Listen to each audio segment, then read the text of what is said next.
로마서 1장부터 11장까지는 바울이 전하는 복음에 대한 그런 강론이 쭉 이어졌고, 이제 12장부터 15장까지는 그것에 대해서 우리가 예수 그리스도를 믿는 믿음의 도 혹은 복음에 대해서 우리가 강론을 했고, 그것을 이론적으로 유대인이 들어도 납득이 갈 만하고 이방인이 들어도 납득이 갈 만한 그런 복음을 설명을 들었는데, 이제 그것에 합당한 삶을 살아야 된다, 실천적인 면으로 바로 전향이 돼서, 이게 진정한 설교죠.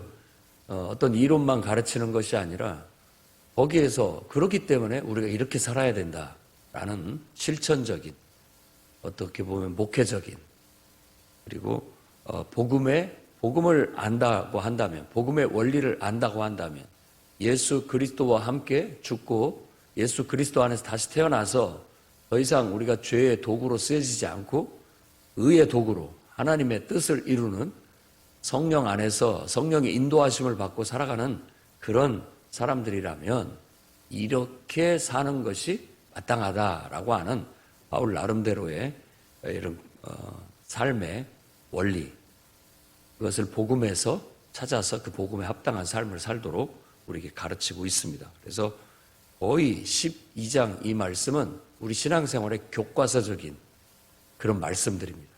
딱 이대로만 살면 그야말로 우리는 훌륭한 하나님의 자녀가 될 수 있고 아주 삶의 아름다운 열매를 맺을 수 있다고 볼 수 있겠습니다. 일단 1, 2절의 원리는 뭐냐? 네 몸을 하나님이 기뻐하시는 산 제물로 드리라. 이게 우리의 삶의 예배의 가장 원형입니다. 그러니까 우리가 하나님을 섬긴다, 예수를 믿는다라고 말하는 것 속에는 바로 이게 들어있는 겁니다. 내 자신을 하나님이 기뻐하시는 산 제물로 나를 드리는 거예요. 하나님 앞에.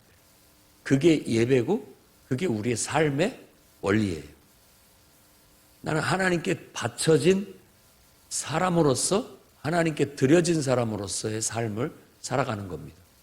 그게 여기서 말하는 것처럼 영적 예배다라고 했는데, 이게 어떤 영적이라는 말이 이 영이라는 보다도 신령한, 경건한, 정말 신앙인다운 그런 예배다라고 그렇게 볼 수가 있는 겁니다.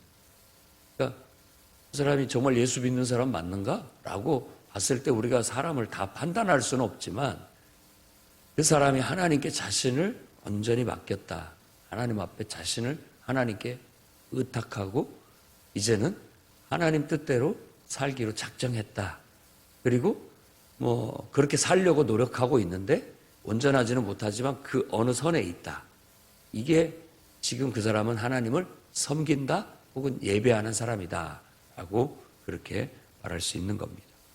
그래서 그게 원리죠. 좀 더 구체적으로 얘기한다면, 완전히 하나님 앞에 내 자신을 맡겼고 의탁을 했기 때문에 이제는 내가 사는 것이 아니라 내 안에 하나님께서 나를 이끄시는 것처럼, 통치하고 다스리는 것처럼, 하나님이 나를 통해서 살아가시는 것처럼 살게 되는 겁니다. 가끔 영화 같은 데 보면 이렇게 로봇 기계가 있으면 사람이 그것을 이렇게 착용하고 그걸 이렇게 움직이잖아요. 그러면 그 완전히 하나가 된 거잖아요. 하나님께서 내 속에 들어와서 나를 그렇게 사용하시는 것처럼, 그런 원리로, 그런 느낌으로 우리가 우리의 삶을 살아가야 되는 거예요. 그렇게 되면 일단은 이 세대를 본받아 가면 안 됩니다. 본받는다라고 표현을 했지만 그냥 따라간다는 거예요. 세태에 따라간다. 세상 사람들 속에, 하나님이 없는 사람들 속에는 다른 것이 주인이 돼서 그 사람을 이끌고 있습니다. 그렇기 때문에 그냥 무작정 따라가게 되면 하나님을 섬기는 게 아니에요. 하나님을 섬기는 게 아니고 하나님을 예배하는 게 아니고, 그건 교회 왔을 때 잠깐 그러는 것이고, 실제로는 그냥 자기 본성을 따라, 자기 욕망을 따라, 자기 영광을 추구하면서 살아가는 것이 대부분입니다. 사람한테 중심을 너무나 두게 되면 하나님을 기쁘게 할 수가 없고 하나님의 뜻대로 살 수가 없어요. 진짜 하나님을 섬긴다고 말할 수가 없는 것이죠.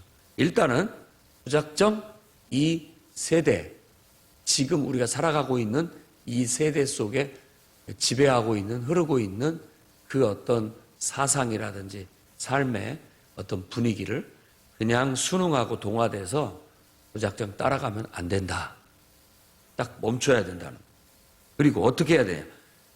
그 접속사를 썼는데 반대로, 알라라고 하는 반대로 그걸 쓰는 거예요. 그냥 세상을 순응하고 동화하면서 무작정 따라가지 않고 반대로 우리는 어떻게 해야 되냐. 마음을 새롭게 해서 변화를 받아야 된다. 우리 마음은 세상하고 같아서는 안 된다. 변화돼야 된다. 어떻게? 우리 안에 하나님이 계셔야죠. 하나님이 우리를 운전하실 수 있도록 내가 운전해왔던 내 운전자리를 하나님께 내어드리는 거예요. 아니면 우리도 가끔 가다가 여자 말을 잘 들어야 된다라는 그런 우스갯소리를 하는데요. 물론 그렇습니다. 가정에서도 남편이 다 운전하는 것 같지만 옆에서 이렇게 하라 저렇게 하라 하면은 여자 말 잘 듣는 것이 행복한 그 어떤 하나의 원리이기도 합니다. 요즘은 자동차 속에 내비 대부분 여자 음성으로 나오잖아요. 그래서 또 내비게이션에서 나오는 말 잘 들으라는 그런 거 같죠. 마치 그런 느낌이죠. 하나님께서 앞에 가면 좌회전해라. 그러면 좌회전하라. 근데 때로는 내가 그 길을 알고 그냥 당연하지 하고 갈 수도 있는데 이 길이 아닌 것 같은데도 하면서도 이미 이 내비게이션 내가 낯선 곳을 갈 때는 그 말을 들을 수밖에 없잖아요. 어디로 가야 될지 우리가 모르기 때문에 그냥 따라가는 거죠. 믿기 때문에 그렇게 따라가는 겁니다. 내비게이션은 가끔 혼란을 겪고 더 미숙할지 모르지만 우리를 창조하시고 우리를 구원하고 정말 십자가에 못 박혀 죽으시기까지 우리를 사랑하신 그 하나님은 실수가 없으신 분입니다. 변함없이 우리를 사랑하시는 분이에요. 나보다 나를 훨씬 더 잘 알고 계시고 내가 어떻게 가야 되고 나를 또 무엇 때문에 창조하셨는지 그분이야말로 명확하신 분이기 때문에 그분께 우리가 우리 자신을 맡기고 그분을 의지해서 가란 대로 가고 순종해서 나가게 되면 우리가 진짜 하나님을 섬기는 것이고 하나님의 뜻이 내 삶을 통해서 내가 살아가는 이 시간 속에 이 세대 속에 이루게 되는 거예요. 우리가 생각하는 성공, 성취가 아니라 하나님의 꿈, 하나님의 계획, 하나님의 비전이 우리의 삶을 통해서 맺어지게 되는 거죠. 사실 우리가 존재하는 이유가 거기에 있는 거고 하나님이 우리를 창조하신 목적도 거기에 있는 것이라는 걸 깨닫게 된다면 그게 우리 인생이구나. 그렇게 사는 것이 가장 값지구나. 어찌됐든 내를 고생스럽게 쓰시든 또 내가 아주 편안하게 쓰여지든 하나님의 뜻 안에서 이렇게 쓰여지는 것을 기뻐하고 감사하고 사는 것. 그것을 지금 이렇게 얘기한 하나님의 선하시고 기뻐하시고 온전한 뜻이 무엇인지 분별하라. 이제부터는 이 영적 분별력이 있어야 되는 거예요. 촉이 있어야 된다라는 거예요. 촉이. 내비게이션은 그냥 되는 게 아니라 저 위성이라는 곳에 전파를 받아가지고 자기 있는 좌표를 찍고 그 속에서 목적지에 맞는 그런 모든 것들이 다 연결이 돼서 인도를 받는 것처럼 하나님을 믿는 사람은 이 위성 안테나가 있어가지고 그걸 이렇게 수신하는 것처럼 수신해서 자기 위치를 알고 또 하나님의 뜻을 알고 목적을 알고 하나님의 인도하심을 따라서 나아갈 수 있는 그런 사람이지만 그게 안 되는 사람은 이제 자기가 알아서 찾아가는 거죠. 나름대로 인간이 자부하기를 자기가 알아서 나름대로 잘 산다라고 그렇게 말을 하고 있습니다만은 그저 목적지를 찾아가는 데 있어서는 그럴지 모르겠지만 이 비유가 인생의 진정한 인간의 참된 목적을 다 말해주지는 못합니다. 진짜 영적으로는 우리를 창조하신 창조주 하나님 그 하나님을 인정하지 않고 산다는 건 인간으로서는 불행이고 어떻게 보면 인간으로서는 고장난 거고 병든 거고 망가진 거라고밖에 알 수 없는 겁니다. 성경에서는 그걸 죄라고 얘기하고 있고 그게 바로 죄인이고 그 결과는 무의미, 무가치, 무의미하고 무가치하다. 그걸 죽음이라고 얘기하는 거예요. 죽음이라는 것을 형이상학적으로 얘기한다면 무의미하고 무가치하다, 쓸모가 없다, 존재 어떤 가치나 이유를 상실했다라고 그렇게 보는 겁니다. 그걸 잃어버렸다고 해서 타락이라고 하는 거예요. 가치가 완전히 떨어져 버렸다, 없어져 버렸다. 그런 의미예요. 사실 아무리 맛있고 좋은 음식도 상했다고 하면 우리가 뭐 어떻게 할 수가 없잖아요. 그냥 아무리 아까워도 버려야 되잖아요. 가치가 떨어졌고 이미 상실했기 때문에 그건 쓸모가 없는 거예요. 그러니 인간이 하나님, 자기를 창조하신 하나님을 인식하고 그분을 내가 인정하고 산다는 게 얼마나 이게 복된 것인지, 그것이 생명이라고 얘기하고 있고 그게 바로 나의 존재 가치나 의미가 탁 살아나는 그런 연결점이라는 거. 인생은 정말 스스로가 창조주 하나님을 한번 만나야 되는 겁니다. 그걸 모르고 그냥 무작정 사는 젊은이들, 그렇게 무작정 사는 그런 그냥 인생들을 볼 때 우리는 안타까운 마음을 가지고 야, 너를 창조하신 하나님을 언젠가는 만나게 될 텐데 지금 먼저 그분을 인정하고 만나봐라. 그분을 찾아라. 그분 안에서 왜 너를 창조하신 진정한 목적을 깨닫고 발견하고 새 삶을 살아라. 그게 바로 거듭난, 우리가 다시 태어났구나. 마음이 완전히 새로워졌구나. 새 사람이 됐구나. 거듭났구나. 이런 것이고 그냥 자기 욕심껏 뭔가를 이루기 위해서 하나님의 능력까지 빌려서 자기 욕심을 이루기 위한 삶이 아니라 이제는 인생을 한번 가만히 내려놔보고 나를 통해서 하나님이 이루시고자 하시는 일이 무엇인지를 찾아서 내 힘을 거기다 쓰는 거예요.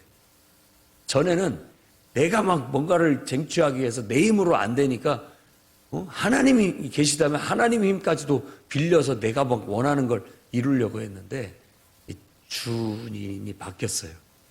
이제 하나님이 원하고 기뻐하시고 우리에게 바라는 그 일을 이루기 위해서 내가 내 힘을 그쪽에다 쓸 줄 아는 그런 사람이 됐다는 거예요. 그런 사람을 보고 우리가 진짜 하나님을 믿고 섬기는 사람이구나. 구원받았구나. 구원의 삶을 살고 있구나. 구원받은 사람으로서. 정말 예수 안에서 죽고 다시 태어난 게 맞구나. 그것에 합당한 삶이 열매로 맺어지고 있으니까. 예수 믿는 사람 맞다. 이렇게 우리가 신뢰하게 되고 인정하게 된다는 겁니다. 1, 2절이 얼마나 멋진 말인지 모르겠습니다.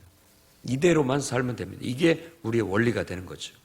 자, 이제 구체적인 얘기를 합니다. 3에서부터 13절까지 그 후로부터 이제 계속 내게 주신 은혜를 통해 말한다.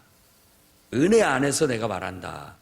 이 은혜는 이제 은혜라고 얘기했지만 이걸 광범위하게 우리가 해석할 수가 있으니까 하나님이 베푸신 은혜, 구원의 은혜, 또 모든 게 하나님의 은혜니까 내가 깨달은 바, 경험한 바, 다 하나님의 은혜라고 말할 수 있잖아요.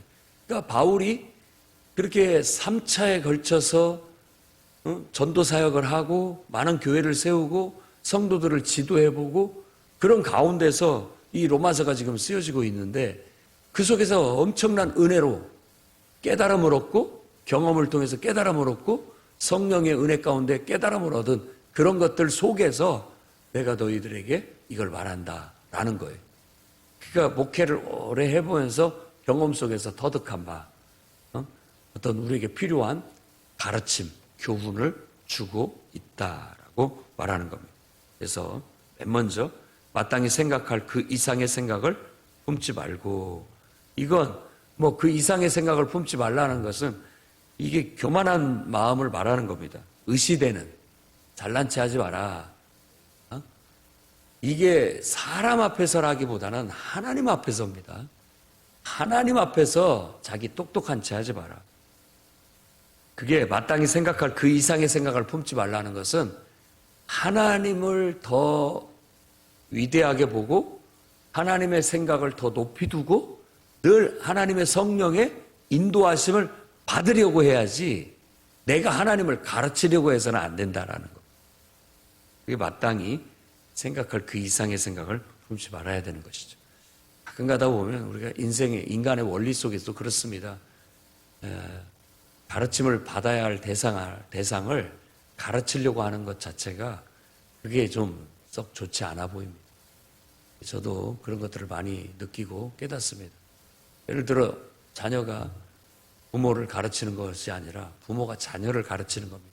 아무리 대학 교육을 받고 박박사 학위를 받았다 할지라도 부모 앞에서는 이렇게 아는 체하고 잘난 체하는 거 아닙니다. 그게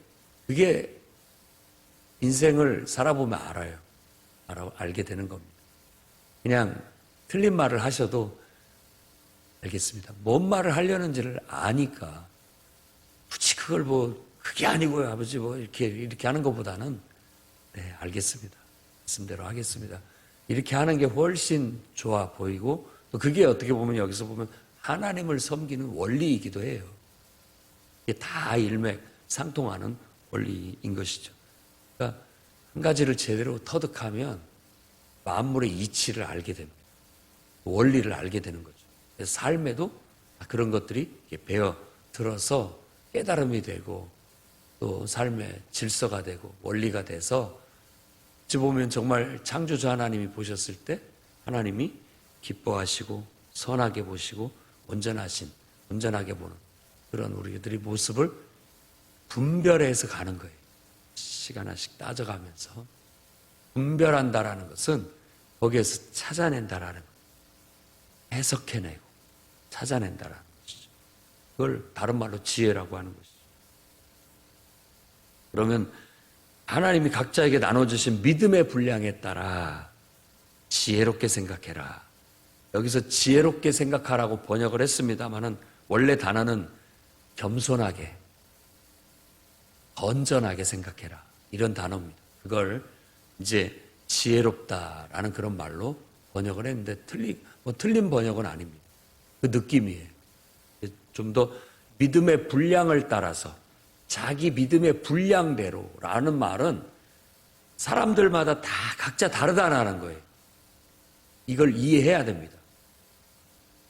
다 똑같은 게 아니에요. 그래서 내 기준, 내 분량 이게 다 틀리기 때문에 모든 사람들이 좀 건전하게 겸손하게 분별을 해야 되는데 그 분별이 생각,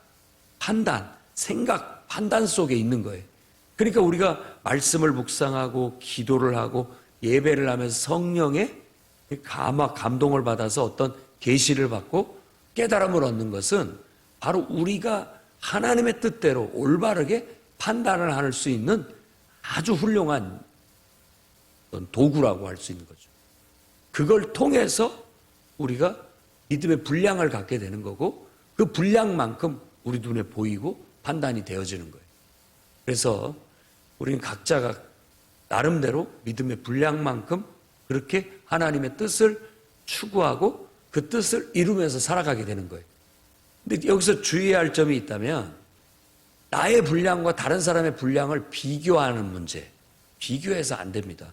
단순하게 비교하는 것 자체가 성경에서도 10계명의 10번째 계명이 그거예요. 남의 물건을 탐하지 말라는 말 속에는 서로 비교하지 마라. 그는 그고 나는 나다. 라는 그런 어떤 것들이 들어있는 거예요. 그러니까 그 말은 나 자신이 남과 비교해서 우월감을 갖거나 또 너무 낮아진 마음을 가질 필요 없다라는 것이고 상대방을 존중한다라는 뜻이에요. 그러니까 진짜 믿음을 가진 사람은 사람을 존중합니다. 하나님 안에서. 그것을 겸손한 혹은 건전한 그런 마음, 그런 분별력, 그런 태도를 갖게 되는 거죠. 건강해요. 자기도 아주 꿋꿋하게 서 있을 뿐만 아니라 자기만이 아니라 다른 사람의 존재도, 존재 가치도 이렇게 존중하는 그런 것이 되는 거죠. 그래서 진정한 인간 존중은 창조주 하나님을 믿는 믿음 안에서 나오는 것이지 단순히 인간 존중이 인본주의에서 나오는 게 아닙니다. 인본주의는 오히려 사람의 존재 가치를 떨어뜨리고 있어요. 짐승이나 어떤 노동의 도구 그런 식으로 떨어뜨려 버리는 거예요. 사람을. 그런데 우리가 믿는 믿음 안에서 인간은 하나님이 창조하신 아주 존귀한 자, 이런 의미로 우리가 서로를 존중해야 되는데 바로 이것이 각각 나눠주신 믿음의 분량에 따라 건전하게, 건강하게 생각해야 된다. 그게 하나님의 뜻이다라는 걸 말합니다. 그러면서 4절, 5절에는 한 몸에 많은 지체가 있다. 그리고 서로 다른 기능을 가지고 있다. 서로 기능이 같지 않다라는 얘기를 해요. 그러니까 이 말은 이제 우리가 혼자 살지 않고 공동체 속에 살고 있다라는 거예요. 그러면서 자연스럽게 개인의 구원이 어떻게 하면 공동체 속에서, 교회 안에서 이제 서로 어우러진 삶 속에서 어떻게 하면 하나님의 뜻대로 복음의 원리로 다 하나님을 믿고 하나님 앞에 자신을 드린 산 제물로 드린 사람들끼리의 삶을 살아가는데 어떻게 하면 한 몸이 되어서 서로 조화롭게 기능을 발휘하면서 살아가게 될 것인가에 대한 교훈을 주고 있습니다. 우리가 다 그리스도 안에서 한 몸이고 서로 지체가 됐기 때문이다. 6에서 8절에는 이렇게 얘기합니다. 은혜대로 은사가 서로 다르다. 그러니까 다 각각 우리가 살면서 경험하고 축적된 것들, 그리고 또 내가 가지고 있는 재능들, 또 하나님의 성령에 의해서 자극받아가지고 성령에 의해서 발휘될 수 있는 여러 가지 기능들이 각각 다 다르다는 거예요. 그래서 그것을 쭉 설명하고 있는데 예언이라는 것은 하나님 앞에 감동을 받아서 성령의 감동을 받아서 하나님께서 내게 주신 듯한 하나님께서 감동으로 내게 주신 듯한 말을 말로 하는 것을 예언이라고 합니다. 예언 자체가 말한다라는 뜻이에요. 말한다. 근데 이 말한다라는 것이 예언이라고 말했을 때는 내가 말하는 것인데도 불구하고 내가 말하는 것이 아니라 내 안에 하나님이 나를 통해서 말한다. 이게 예언이라는 거예요. 근데 우리가 신앙생활 하면서 목장 모임을 통해서 나눌 때도 그렇고 성도들 간의 교제 가운데도 그렇고 이렇게 공식적인 예배를 통해서 하나님 말씀을 전하는 때도 그렇고 내 말이 아니라 하나님께서 내게 주신 말씀, 하나님의 말을 내가 말을 하게 됨으로써 내 속에서 하나님이 내게 주신 말씀, 깨우쳐 주신 말씀, 이런 것들을 나누는 것이 진정한 성도들 간의 교제고 신령한 모임입니다. 그런 모임이 될 수 있도록 해야 되게 되는 겁니다. 그럴 때 다 믿음의 분수껏 되라고 얘기합니다. 그러니까 그 사람의 믿음의 분량이 있어요. 앞에서도 얘기한 것처럼 정도가 있어요. 온전한 미숙함과 온전함이 이렇게 있다면 우리는 이 어느 선상에 있어요. 더 좀 성숙된 사람이 있고 좀 더 미숙한 사람이 있고 각자가 자기 입장에서 그 정도에서 정말 깨달은 또 기도하고 들은 하나님 앞에 어떤 감동을 받은 나름대로의 분량이 있는 거예요. 우리가 그런 것들을 잘 활용할 수 있어야 되겠고 또 이해하면서 그런 것들이 정말 교회 안에서 잘 선하게 활용이 되어져서 좋은 열매들이 맺어질 수 있도록 해야 된다는 것. 그 다음에 섬기는 일은 봉사를 말하는 겁니다. 봉사라는 단어에 우리가 보통 집사라고 했을 때 디아코니아 그렇게 얘기를 하는데 그 단어를 지금 섬기는 일이라고 번역을 한 거예요. 그러니까 봉사. 이 말은 곧 굳은 일 혹은 남들이 하기 싫어하는 일 이런 일들을 하는 것을 말하는 겁니다. 그리고 가르치는 자, 그건 가르침이죠. 가르치는 은사가 있습니다. 그리고 위로하는 자, 그리고 구제한다라고 했는데 이 구제라는 말은 나누어 준다라는 단어입니다. 나누어 준다. 나눔을 말하는 것이고, 그런 사람들은 순수함으로, 진실함으로, 성실함으로 해야 된다라고 얘기하고, 다스리는 자는 부지런함으로, 부지런하다라고 그렇게 얘기합니다. 다스린다라는 것이 그냥 말로만 되는 게 아니라 이 사람 만나고 저 사람 만나고 이 사람 만나고 이 사람, 왜? 독려하고 설득해서 같이 가도록 이끌어야 되니까. 그래서 지도자가 어려운 겁니다. 자기 삶 하나 살기도 어려운데 다른 사람들까지 이렇게 신경을 써야 되고 이끌어야 되니까. 그러니까 더 부지런해야 된다라는. 그리고 긍휼을 베푼다라고 했는데 불쌍히 여긴다라는 뜻이고요.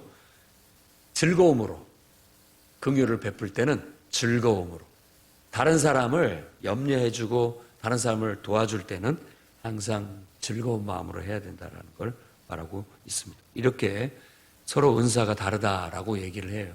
로마서에 말하는 은사하고 고린도전서 12장에서 말하는 은사가 이렇게 살짝 다른 듯 같은 듯 이렇게 합니다.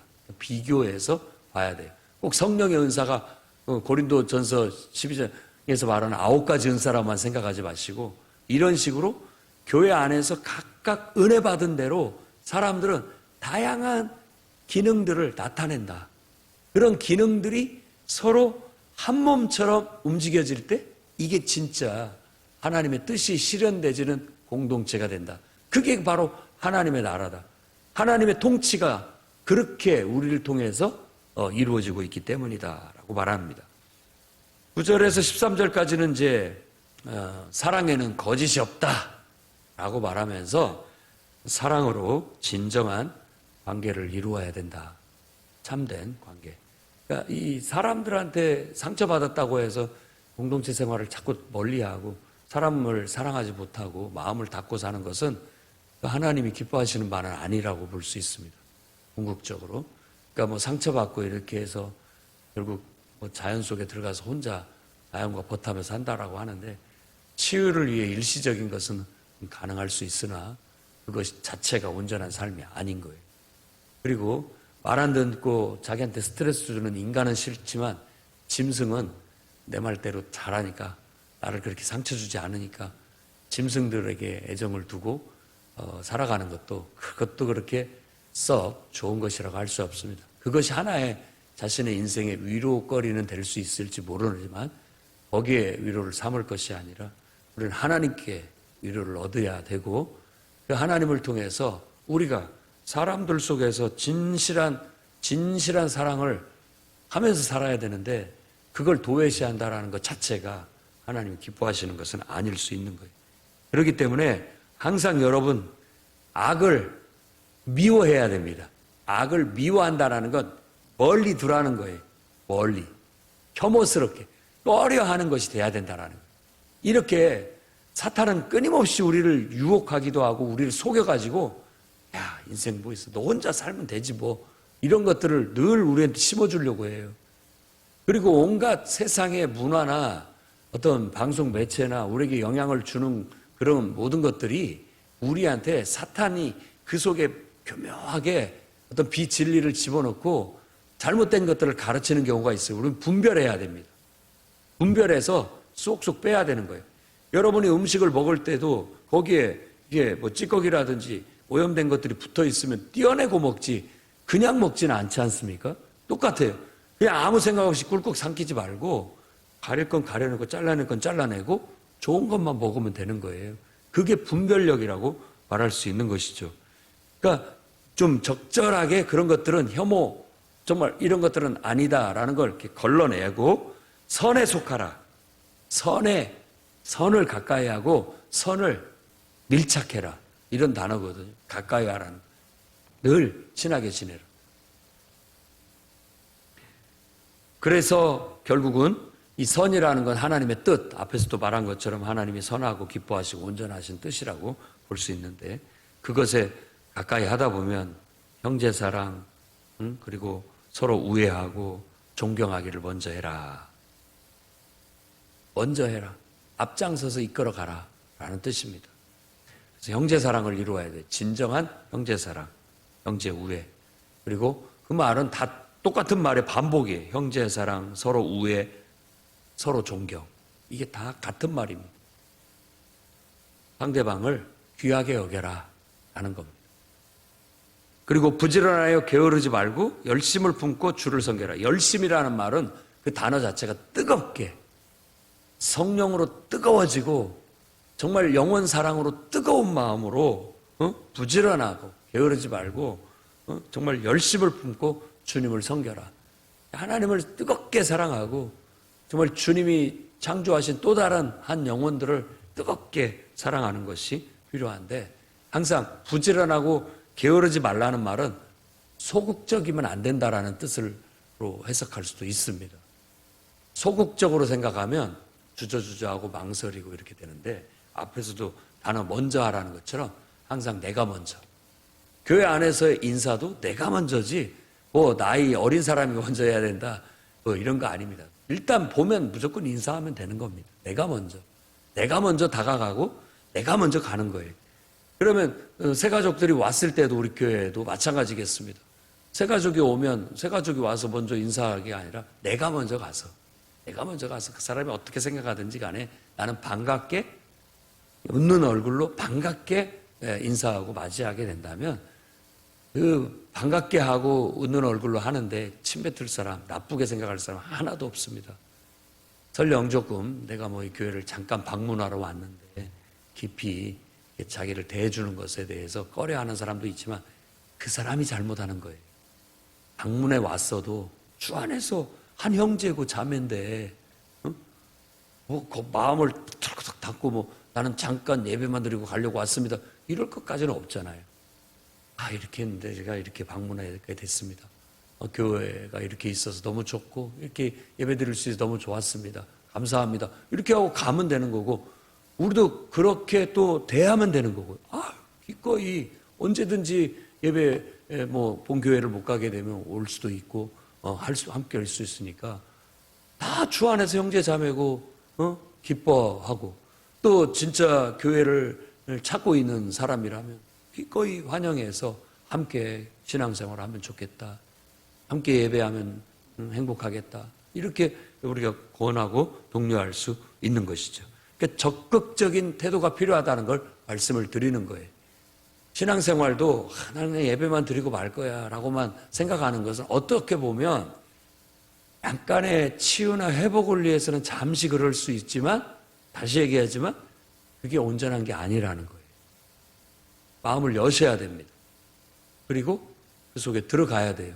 그러면서 같이 희노애락을 함께 하면서 사는데 우애가 돋고 그 속에서 하나님의 뜻이 이루어지고 성취되는 것이지, 나 혼자 겉돈다고 해서 일정한 부분에 내가 헌신과 봉사를 할 수 있지만 진정한 하나님의 선하시고 기뻐하시고 온전하신 뜻이 실현되기에는 부족하다는 거예요. 순종의 정도가 다 틀린 거죠. 분량, 지금은 그 정도 분량인데 그 미숙함은 빨리 더 깨어지고 마음이 열려서 더 온전함으로 나아갈 수 있도록 이끌어야 하는 거예요. 그러려면 부지런하고 게으르지 말아야 되죠. 좀 더 적극적이어야 됩니다. 소망 중에 즐거워하고 고난 중에도 기도로 인내해야 되고 꾸준해야 된다. 그 얘기를 합니다. 고난 가운데도 기도로 그걸 인내하면서 이겨낼 뿐만 아니라 꾸준해야 된다. 그리고 성도에 필요한 것들을 서로 나누라. 혼자만 살려고 하지 말고 성도들과 함께 서로 필요한 것들이 있다면, 내가 좀 더 많은 게 있고 또 넉넉하다면 나눠라 라는 얘기를 하고 있고, 이 속에는 우리들이 헌금을 통해서 나눔을 실천하는 삶의 교훈도 들어있다라는 것이 알 수 있습니다. 낯선 자, 이제 나그네죠. 낯선 자, 손 대접하기를 힘쓰라고 말하고 있습니다. 후한 대접으로 열심히 그런 사람들을 잘 섬겨라. 여러분, 교회 안에 새로운 낯선 처음 본 사람들이 오거든 여러분 그들을 잘 적극적으로 섬겨주시기 바랍니다. 오늘 말씀에 그것이 유독 더 눈에 들어옵니다. 14절에서 21절, 너희를 박해하는 자를 축복하라, 저주하지 마라. 이제 더 나아가는 거예요. 원리를 가르쳤는데 그 원리 속에서 이제는 우리가 생각하는 부정적인 경우까지도 너희를 박해하는 자를 축복하라, 저주하지 마라. 기뻐하는 자들과 더불어 기뻐할 뿐만 아니라 우는 자들과 함께 울어라. 그러니까 나를 박해하든 말든 그건 그 사람 하는 일이고 그 사람이 잘못하는 것이지 그 사람이 하나님 앞에 벌 받을 일이고 뭐 이런 것이지 나하고는 상관없다는 듯이 어느 정도 생각을 해야 되는 겁니다. 물론 내가 잘못해서 그 사람이 나한테 나쁘게 하는 경우는 빨리 파악을 해서 고칠 건 고치고 수정할 건 수정을 해야 되겠지만 사실 그 사람이 그렇게 하는 것에 있어서는 나한테 한다고 생각하지 말고 그게 하나님 앞에 하는 거라고 생각을 해야 되는 겁니다. 그런 것이 훨씬 나 자신을 꿋꿋하게 건강하게 건전하게 지켜나가는 하나의 원리가 되는 거예요. 나는 그저 내게 주신 하나님, 내 안에 계신 하나님께서 감동하시는 대로 정말 기뻐하면 같이 기뻐해주고 울고 있으면 같이 울어주는 하나됨. 서로 같은 것을 생각하고 높은 생각을 하지 않고 그리고 낮은 데 처해서 그 말은 제가 볼 때는 이 눈높이 서로 공감하고 서로 한마음이 돼서 살아가는 거. 줄다리기라든지 여러 게임들이 같이 힘을 합칠 때 착착 호흡을 맞춰야 되는 것처럼 우리들이 서로 삶을 살아가는 데 있어서 진실한 사랑이라는 것은 서로 이렇게 호흡을 맞추는 겁니다. 사실 누구를 미워하고 끊어내고 멀리하고 밀어내고 이런 것들에 우리 에너지를 쓴다라는 것 자체가 이게 거꾸로 쓰는 거예요. 오히려 사랑하는 데 써야 되고 미움도 사랑이 있어야 되는 거고 서로 이렇게 꾸중이라든지 혼내는 거라든지 서로 밀어내는 것도 다 사랑 안에서 이루어져야 되는 것이지 그거 자체가 미움이나 악으로 쓰여지면은 정말 인생이라는 게 너무 고통스럽고 허접하고 그렇습니다. 그래서 내가 스스로 똑똑한 체 하지 마라. 이걸 지금 바울이 얘기하고 있어요. 스스로 지혜 있는 체 하지 마라. 하나님은 바라보고 하나님 하라면 해라는 거예요. 왜 자꾸 자기 생각이나 자기 고집에 빠져가지고 그것이 전부인 것 같고 그것만 옳은 걸로 생각하고 왜 그러느냐. 버려라. 버려야 진짜 마음을 열고 하나가 될 수 있다라는 거예요. 같이 기뻐할 수 있고 같이 울 수 있는 그런 관계, 진실한 관계, 진실한 사랑을 이룰 수 있죠. 악으로 악을 갚지 말고 선에 선한 일을 도모해라. 이건 정말 예수 그리스도께서 산상수훈에도 가르치는 바입니다. 악으로 악을 갚지 마라. 원수를 사랑하라. 라는 그런 말과 같은 것이죠. 할 수 있거든 모든 사람과 더불어 화목하고 친히 원수를 갚지 말고 하나님의 진노하심에 맡겨라. 하나님께 맡겨라는 그거 내가 뭐 특별히 잘못하지 않았는데 그 사람이 그렇게 반응을 한다라는 거 한다면 하나님께 맡기면 되는 거예요. 하나님께. 원수가 우리가 해야 할 일은 원수 같은 사람이라 할지라도 뭐 줄이고 있으면 먹이고 목마르고 있으면 마시게 해야 된다라는 거. 우리 할 도리는 다 한다라는 겁니다.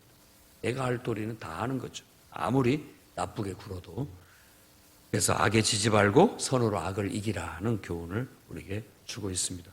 이 말씀은 정말 어떤 도덕 교본보다도 윤리 교본보다도 훌륭한 가르침입니다. 기독교 윤리가 이 속에 들어있고 우리가 정말 예수 믿는 사람으로서 복음의 원리를 배운 사람이라면 예수 안에서 죽고 내 자신을 하나님 앞에 맡겼고 이제는 내 뜻대로 살지 않고 하나님의 뜻대로 산다는 복음의 원리를 믿고 그대로 받아들이고 그대로 살기로 결단한 사람이라면 이렇게 살아야 되는 겁니다.